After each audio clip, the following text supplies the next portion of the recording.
As novas regras para as emendas parlamentares já aprovadas pela Câmara dos Deputados devem ser votadas pelo Senado ainda neste mês de novembro. Mas o projeto que dá mais transparência à liberação de verbas deve sofrer algumas mudanças na casa. Marília Ribeiro. Após ser aprovada na Câmara dos Deputados, a matéria que regula o pagamento de emendas parlamentares, fruto da cobrança do Supremo por mais transparência, aguarda análise do Senado Federal. O líder do governo no Congresso, o senador Randolph Rodrigues, disse que o relator deve ser definido no início da próxima semana. Randolph Rodrigues está otimista com a tramitação, mas afirmou que o Palácio do Planalto vai tentar retomar a previsão de bloqueio de emendas do texto. A medida foi retirada de última hora do projeto durante a votação na Câmara.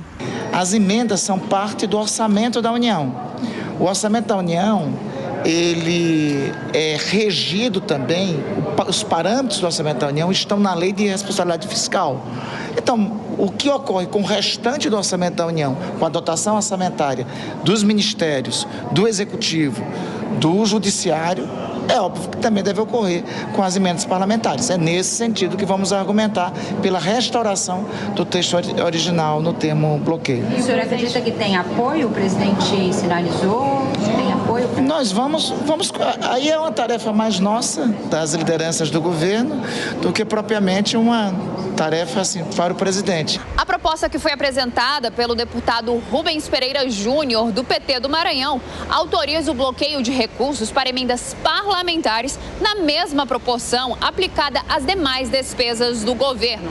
O relator do texto, o deputado Elmar Nascimento, do União Brasil da Bahia, acabou retirando esse item do relatório final e a versão que foi aprovada na Câmara prevê apenas o contingenciamento dos repasses. O contingenciamento de recursos do orçamento da União é feito quando há frustrações de receitas na arrecadação federal.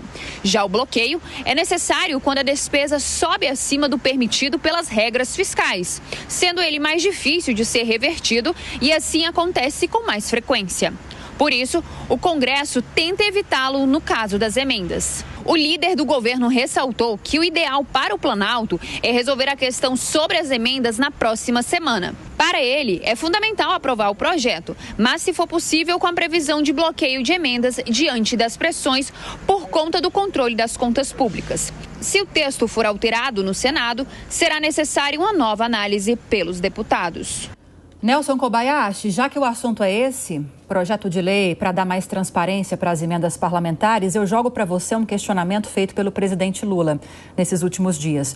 Será que o Congresso, nessa esteira de se criar formas de cortar gastos, será que o Congresso também está disposto a contribuir com corte de gastos nesse quesito das emendas parlamentares? Porque, segundo Lula, não é mais aceitável que só a população mais pobre pague essa conta na hora de cortar despesas. Pois é, mas o presidente Lula ele traz a questão do pobre para politizar essa questão e para trazer um tom retórico a algo que não faz tanto sentido assim.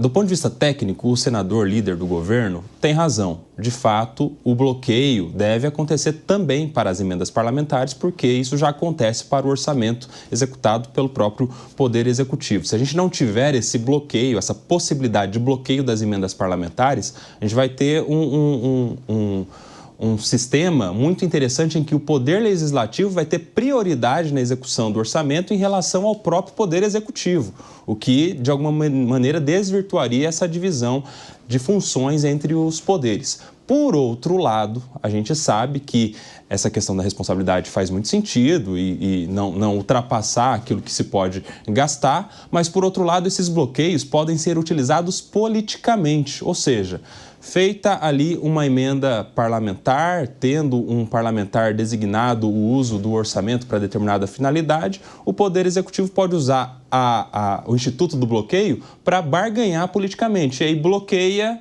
aquela emenda empenhada por um parlamentar até que esse parlamentar vote com os interesses do governo em determinadas pautas na Câmara dos Deputados ou no Senado Federal. Ou seja, tecnicamente faz sentido, mas politicamente esse bloqueio vira uma arma na mão do Poder Executivo para barganha política de toma lá, dá cá, o que não é muito bom assim para a nossa democracia. a gente poderia alcançar aí algum meio termo, alguma possibilidade de parte das emendas, sim, não terem bloqueio algum e outra parte, aí sim, poder ser limitada de acordo com a responsabilidade fiscal que deve haver, sim, no empenho do orçamento público.